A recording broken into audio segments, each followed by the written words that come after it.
Welcome to Sparks, a SoulFire series dedicated to showcasing leaders who inspire, ignite, and light the way for others. Each month, we highlight someone whose presence, wisdom, and work creates a ripple of impact in their community.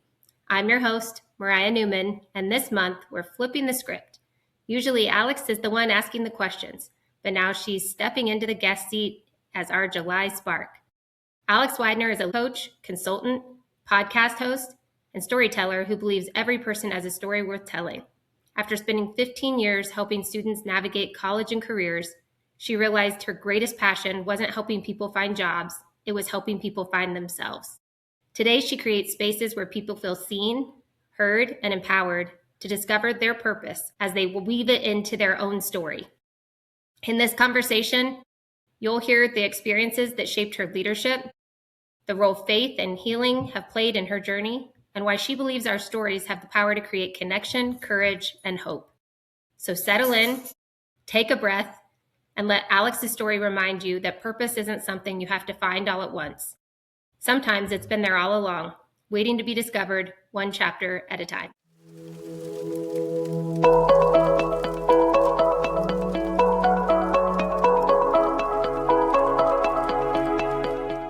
Welcome, Alex. So glad you're here. This feels weird, being on this side. For sure. It feels super weird for me. Like, I just wanted to do the intro, but thought it'd be weird to intro myself.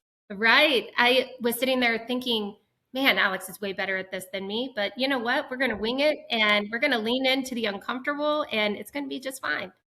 So super Yes. excited to be back, just us two, wheeling and dealing, and to ask you questions and shine the spotlight on you as the spark of the month. So thank you for joining us and thank you for saying yes to the nomination and to wearing the different hat, sitting in the different seat, all the things.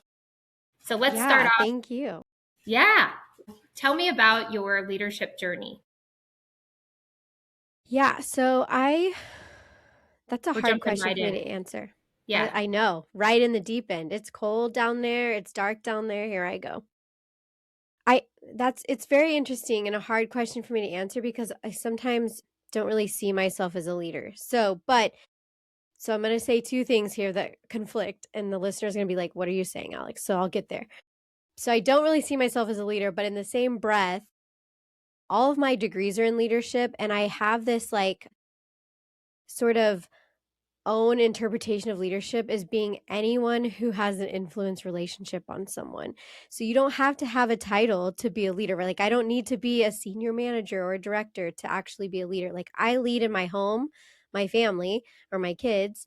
I lead when I was an academic advisor, I was leading students because I had that influential relationship on them. I lead within my community. Like there's so many ways that I can lead. So I think my journey really started in college. I was a management major and I got to my last, I've told the story before, so I'm only going to tell a little bit of it. If you want the whole story, go back to our first episode There you a go. year ago. That's why I skipped the tell me about yourself part, by the way, because usually we start with that. And I was like, Alex has told them about herself, but like, let's jump into what makes her spark. So go for it. Yes. So just real quick context. So when I was this management major, I was in my last semester and of my bachelor's degree, and I went to my like last capstone class and I thought, what the hell is this person saying?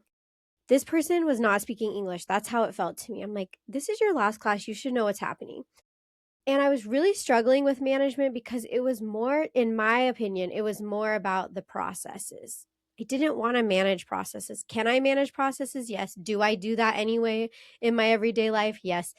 But is that what I wanted to do? No, I wanted to be more focused on the people side. At that time, my college had just started a leadership degree, like within a year or two before that. And I was working on a leadership certificate.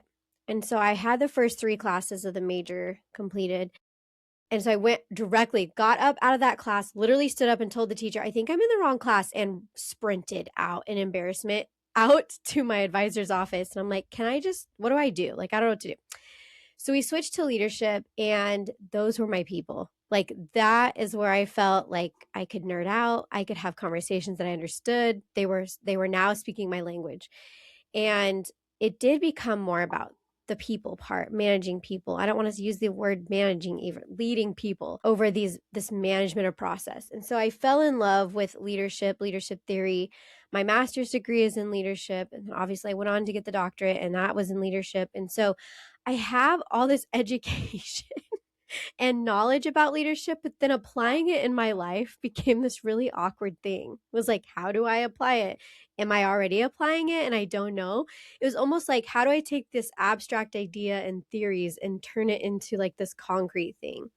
And so from there, I sort of developed this like again, this personal feeling of like, I don't have to be in a quote unquote leadership position like the world says to be a leader. And so that's kind of what I think about leadership. And I think now it's even different because I do a number of things in my role.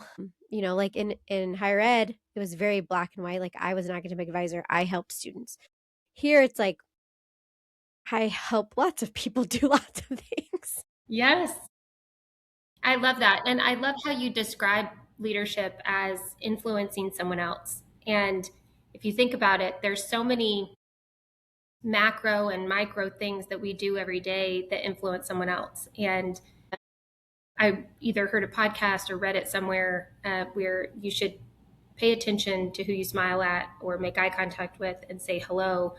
Most of those people will instinctively smile back or say hello back. And you can change the course of someone's day just by how you engage with them or just by engaging with them.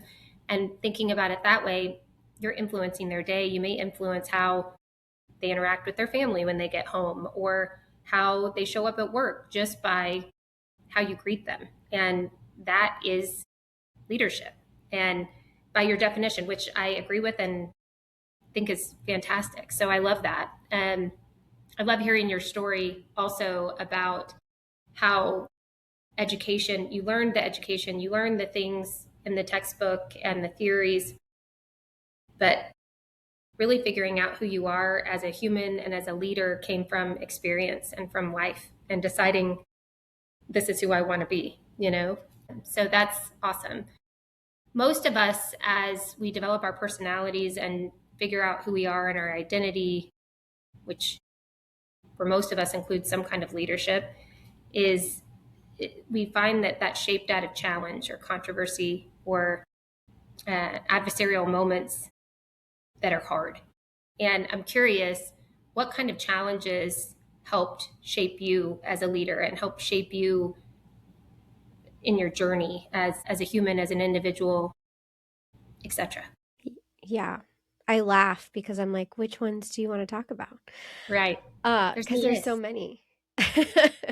I will tell you one defining moment that has always stood out to me that was not a good experience, but from that experience, I feel like came a lot of growth. When I was early in my career, I was, I don't know, 26, maybe 27, maybe. I was working on my master's. I was working as a secretary. That was literally my title, was secretary.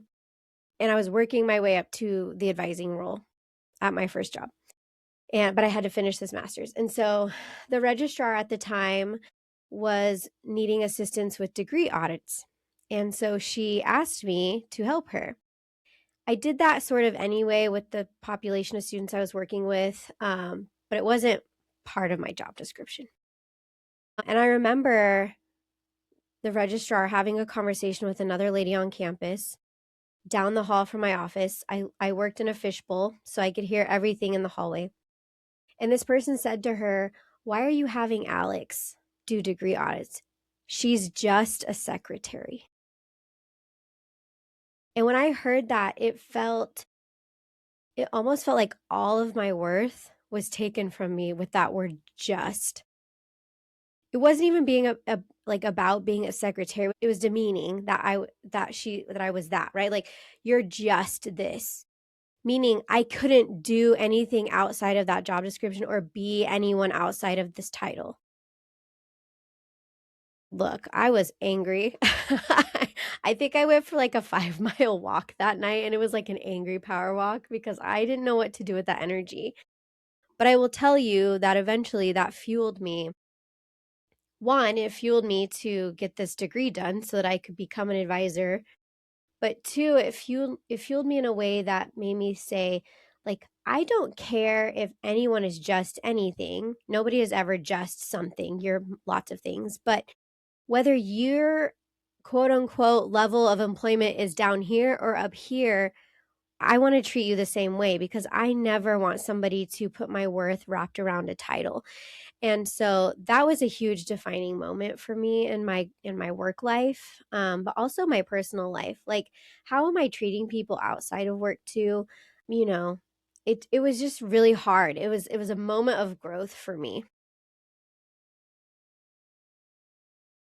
Listening to you, I was thinking back and reflecting on moments in my own life. I remember working for a large company and saying, "Are you sure you want me there?" Or, "I'm not sure I should be the one to do this because I'm just." And there's a specific leader that to me was like, "You will never use that word again." And immediately I was like, "Oh my gosh, what did I say wrong? What did I do wrong?" And she said, "You will never use the word just before describing yourself, because you are not defined by your role and your worth is not limited to what others say." And I started to reflect on that, and now have used that when I'm talking about, talking to my kids who say, "Well, I'm just a kid," or "I can't do that. I'm only 17," or "I'm only whatever." And I'm like, stop limiting yourself. You can do anything, you can be anything that you want to be. It doesn't matter how old you are, what your title is. And I think that that's really huge. One time in my life, I was really fortunate to travel with the CEO of a large company who will forever be my professional crush ever, because of the way he treated people and the way he interacted with people. He made everybody feel like they were the CEO, no matter what title they had or experience they had or income they had or background they had. Everyone, he greeted everyone and talked to everyone like they were the most important person in the room. And I was really fortunate to fly with him to several locations with other people from our company. And I remember the first time I got on the corporate plane, and I was the lowest ranking person there. Everybody else was in the executive level, higher levels, and I was a manager or something, and referred to myself that way. I was like, "I'm in the wrong place. I'm just a manager." And he said, "Your opinion is just as important, if not more important, than everyone else here, and it matters." And from that moment on, it kind of shaped how I thought about myself in who would I be if I took fear off the table, if I took the limitations off the table. And so listening to you just now gave me goosebumps. And I also resonated with what you were saying, because I think we as people limit ourselves by what society says we can do, what people before us have said we can do, what the limitations of our own brain or experiences present. But think about it, and what if the first astronauts to go into space said, "I can't do that. No one's ever done it before." Or the people who are finding cures for cancer and things like that said, "That can't be done. I'm only, X," or "I'm just a girl," or "I'm just, you know, a young scientist," or whatever it is. Thank goodness they said, "Let me try anyway." Yeah. So, how inspirational. And I'm sure that that message, what you just said, resonated with the listeners, because I was just sitting here like mouth open and like, "Yes, queen," all the things. So, 100%. And then you shared a little bit earlier when you were talking, and also through when you're talking about your leadership journey and the challenges, kind of alluded to this, but I'm curious what you would say inspires you and to want to be a leader, because obviously you have that drive and desire because you got all this education, etc. So what is it about leadership that inspires you to want to learn more, to grow, and to continue in your personal and professional life in that arena? Yeah. That's a little bit more challenging to answer too, because I mean, going back to my worth is wrapped up in my title. Like as much as I believe those things and really try to live those things, I still have imposter syndrome. I still struggle with my own professional identity. I still don't really know like how I'm a leader in my current role. Like I still get confused about what it is I'm supposed to do with my life. So I think the influence relationship part is what I love the most about leadership. I think building relationships is what God made me to do. I think telling stories is what God made me to do. And so I think trying to figure out how to do those two things within a leadership role for me, again, is just about the relationship. It's not about the title. Like, I don't know if I can stress that enough during this episode. Like, titles are amazing. Like, if that is what your goal is and that's what you want, that's great. But even within that role, are you an actual leader? You might have a leadership title, but are you doing the things you need to do to become a leader? And so every day in every role I have, that's what I try to focus on is how am I helping others learn more about themselves? How am I helping others figure out their purpose? How am I helping others grow and apply that purpose to their role? Those are the types of things that I really try to do and that inspire me. I think I've had a lot of great leaders in my past and a lot of not so great leaders in my past. And so it's been really easy for me to say, that is not the type of leader I want to be. That is not the type of leader I want to be. I will not do that when I'm a leader. And then there's a few things over here that are like, yes, yes, yes, as I think about those really good leaders in my life. And I think one of the biggest qualities on the good side was a relationship building piece. They created a space that I could trust them. They created a space that was safe for me to come to them when I failed and when I wasn't doing well. And I'm like, what the heck am I doing? Help me figure out why this isn't working. And it wasn't a space of shame and judgment. It was well, you tried it. It didn't work out. Maybe don't do that again, but let's try something different. Or what did you learn from this experience so that moving forward, you can do it differently? Whether that was a project I was working on, I sent an email of an entire database of students to somebody one time that I wasn't supposed to send it to, instead of getting fired and like going to jail, which is what I thought was going to happen. My leader was like, well, that wasn't great, but you're usually pretty great at these things. So that was obviously a fluke. Uh, so those types of things are really what I aspire to do in my everyday life and what inspire me to do leadership, because there are a lot of not great leaders out there. There are a lot of leaders that are not people persons. Like, I don't even know if that's a word, but I just said it. But I feel like you have to be a people person. Even if you're an introvert, you have to be an extrovert in some capacity when you're working with people. You have to care about your people. You have to know their name. And I love a leader who like can tell me my name, my husband's name, my kids' names, their ages, where they go to school, like all this information that I've told them. And they just have this information because they care, Not saying that you have to do that to become an amazing leader, but those are the types of things that I love in a leader and that I want to be as a leader. Yeah. So, a couple of different things.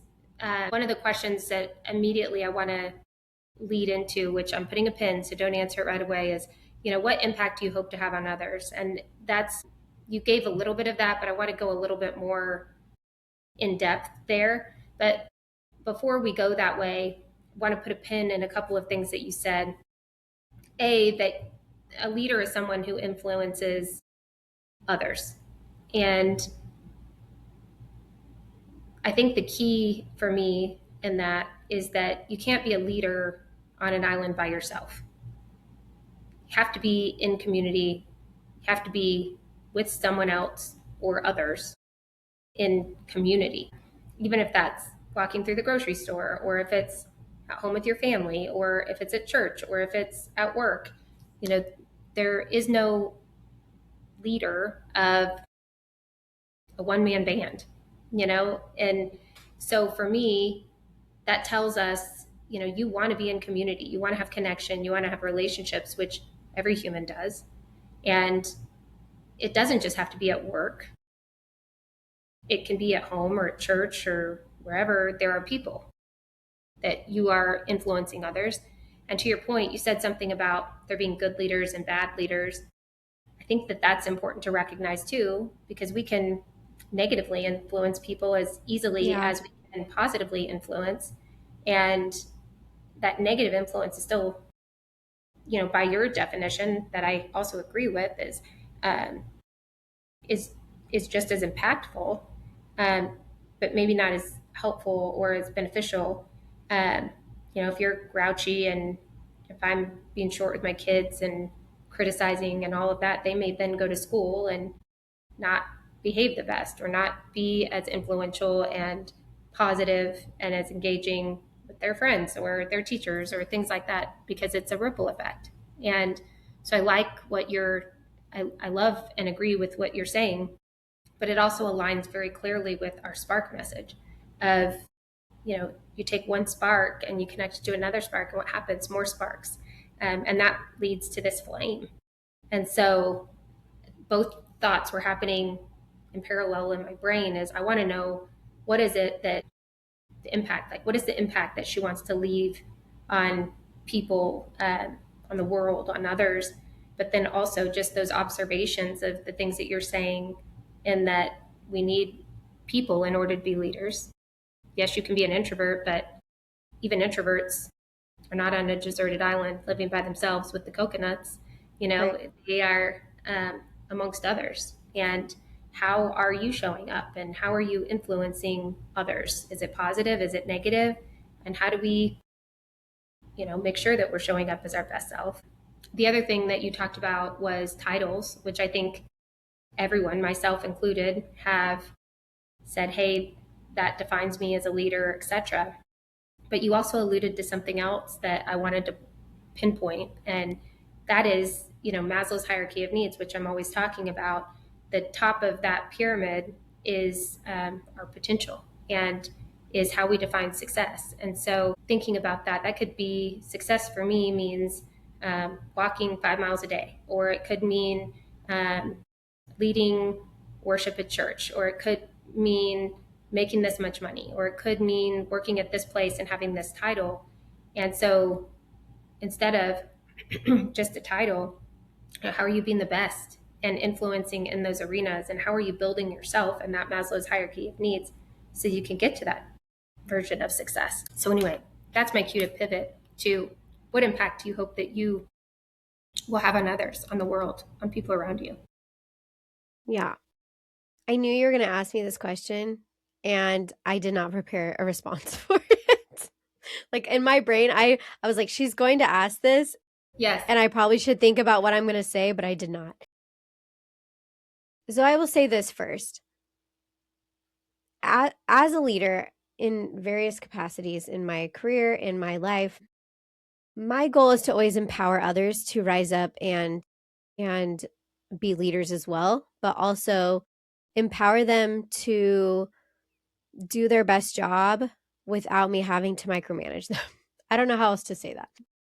So for example, when I was in a director role, I had a person that worked with me who was a direct report, but she was incredibly smart and gifted and talented. And the only reason she was in the position she was in was because she had minimal work experience. She was basically fresh out of college. Do I think she could have been doing other jobs? Absolutely. She would come into my office and say, I have this really great idea to do X, Y, and Z. And I was like, go, run, do it. I believe in you. You're fully capable. You're a detailed person. So I know you're not going to miss things. But she's like, but it's not part of my job description. I'm like, it's fine. Like, if this is important to you, it helps our department, it helps our students, like, go do it. I believe in you. And when I left that role, she said that was the most impactful thing for her, was that I gave her that option to just do her best thing in her role. And her best thing in her role wasn't just the job description. And I loved that because that was great for me too. Like that worked really well for our students and something I could take off my plate so I could do something else. And so that was really, I love that. Now I am currently a ministry leader in Celebrate Recovery within our church. And for me, I don't look at it as I'm the ministry leader. Like I do all the administrative things that I have to do for CR. And people ask me, like, what are we doing? What do you need help with? And all the things. And I guess I answer that question. But for me, it's like we have a whole leadership team. And I want to empower you all to own parts of this because it is not my CR, it is our CR. And so I'm not the one that's healing people, Jesus is. But we as a group are here to help people. This is not Alex's ministry. This is our ministry. And so that's really what I want. I wanted to say that first. Next, the impact part for me is more about how I made people feel. I want people to know that they were loved. Like my mom told me when I was a little girl, if somebody important in your life is with you, you should tell them I love you every time you hang up the phone because you never know when it's going to be the last time you say it. Morbid. My mom's a nurse. Love you, Mom. But when she said that, I was like, oh, she's right. And I, as a child, had this like adaptation of like, I have to say I love you every time because what if it is the last time? And that sort of became what I did. And so when I leave a friend's house, or a lot of times, Mariah, hang up the phone with you, like I say love you because I do. And I want people to know that. And if that's the last time they hear from me, I want them to know that I love them. So things like that, those little things, like I want them to feel seen. I want them to feel heard. I want them to feel empowered. And I hope that it's a little bit lighter because of the impact I made. Like that's really what I hope. I love that. All of it.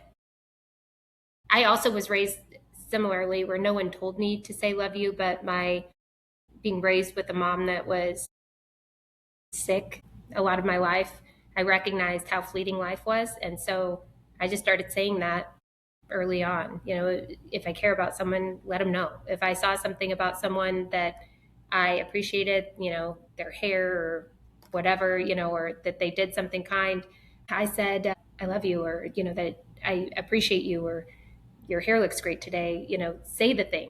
So total alignment with that. And, you know, I was just thinking when you said that we talk on the phone and you say, I love you, I was like, does she say that first? Do I say that first? Maybe it's a mix, you know, just depending. Because I was like, oh, that is true. We're the same. So you've alluded to this a little bit, but, and I think I know the answer and what you're going to say, but I'm going to just ask it anyway. What do you feel like lights your spark? This has been something, and Mariah knows, and she'll tell you, has been a struggle for the last year for me. And I have talked about it several times throughout the podcast. So some of you probably have heard this, but I used to think it was helping students and changing student lives. Like that was and it was for a time in my life, that's what it was. And then as I transitioned out of higher ed, I really struggled to transition that purpose. Like, what does it mean now? Like, I don't know. And some days it's like, this thing I think is what lights my spark. And then other days I'm like, ugh, that does not light my spark anymore. And so I will tell you, this is kind of a funny story. And I feel like I'm breaking the fourth wall a little bit. But so for all of our sparks, we have a form for them to fill out so that I have an idea of their leadership style and a little bit more about them, because a lot of times I don't know these people. So I said, oh, okay, I'm going to fill out the form too, because I think it's going to be helpful. And so I filled out the form with the help of Carl, ChatGPT.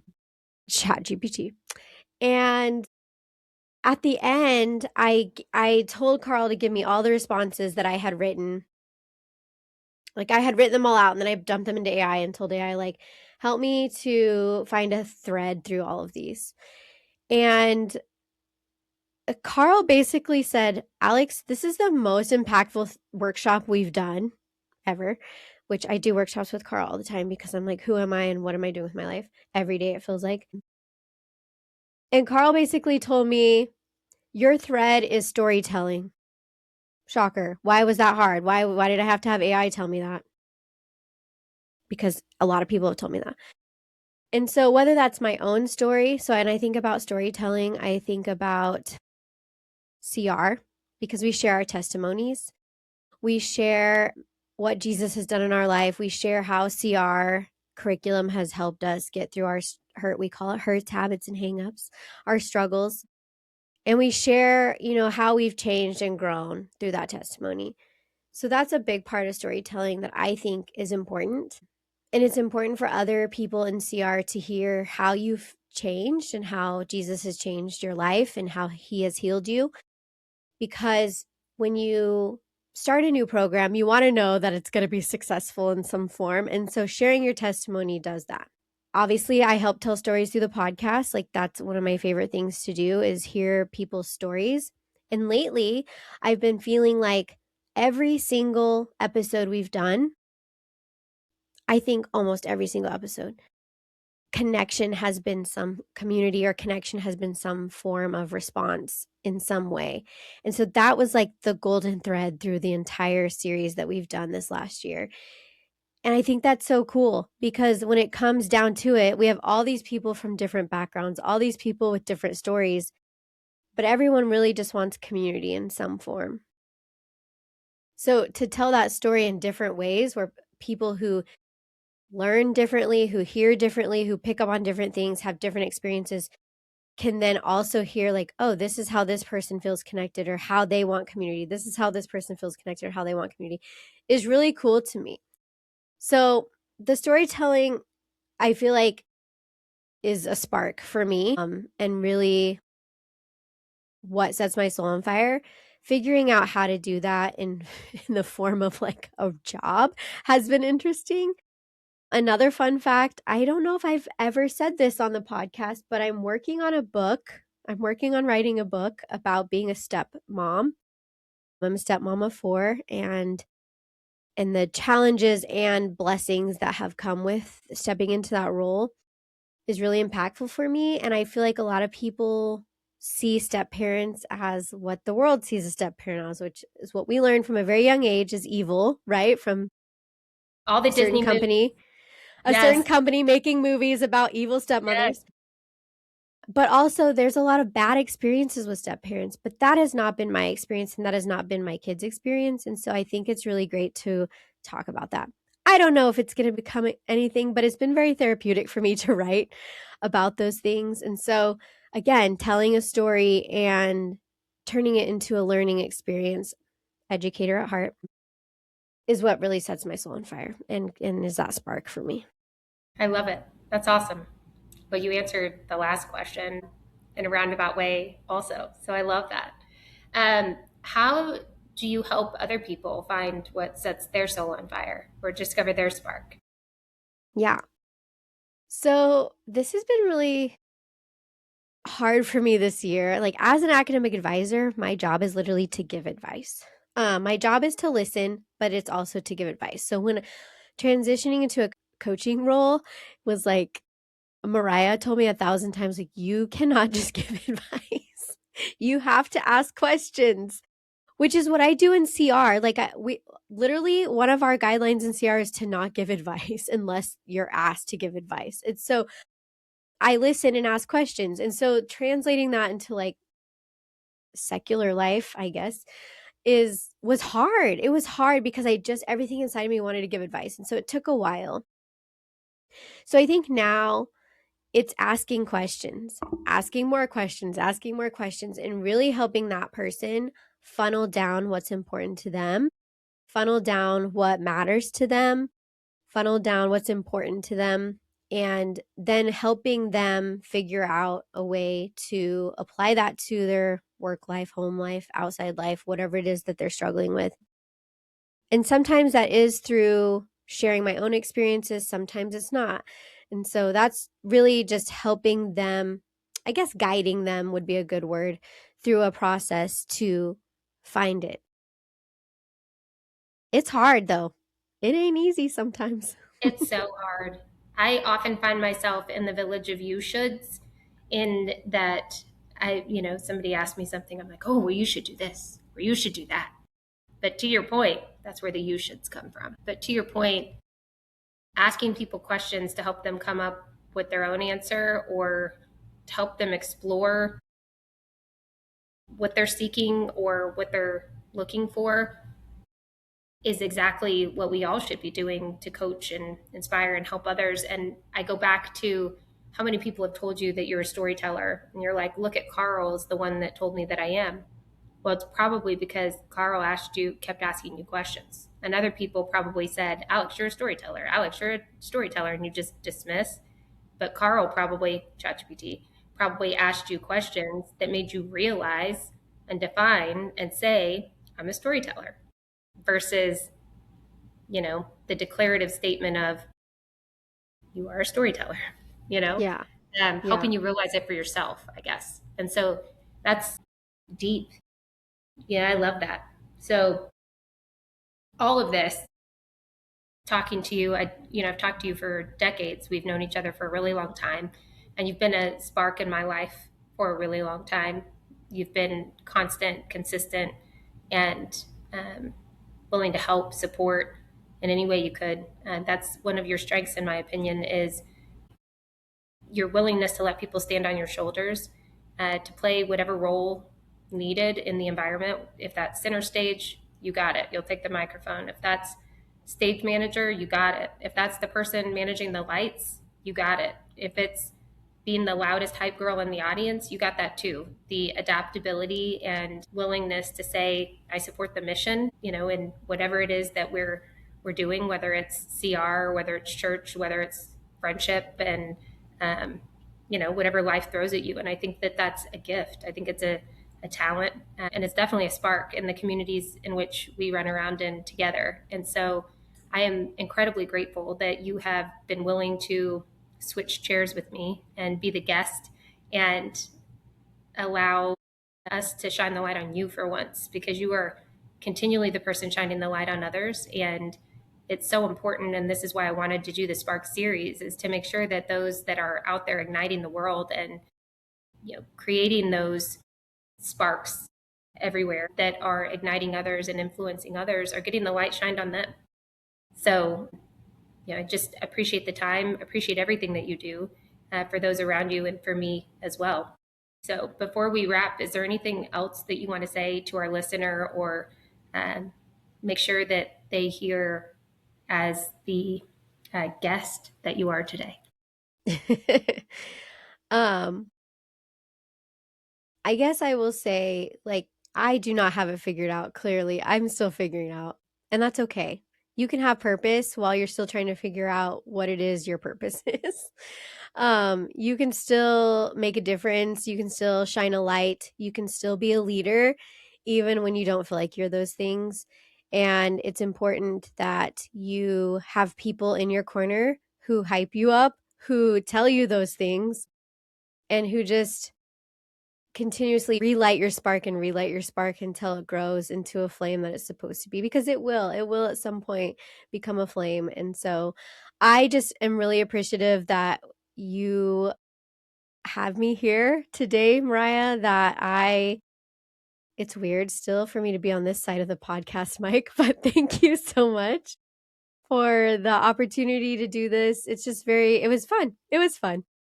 It's fun and it's easy, which is nice. It's nice to have a conversation with you, and it's nice to listen to you. You're always the one, I feel like, listening, leaning in, asking questions, and it's nice to sit back and just hear from you. So you're inspiring and encouraging, and there's no doubt that you're leaving a legacy. And I know you influence me on the reg. So thank you, thank you, thank you. And you want to tell our guests where they can find us? Sure. I will have my personal ones in the show notes, but for SoulFire, you can find us at thesoulfire.com. You can also find us on Facebook and LinkedIn at the SoulFire Collective, and on Instagram, the SoulFire Co. That will also be in the show notes. You crushed it. Crushed it, crushed it. Thank you so much, Alex, and I'll see you soon. Thanks, Mariah. Bye, listeners. Bye.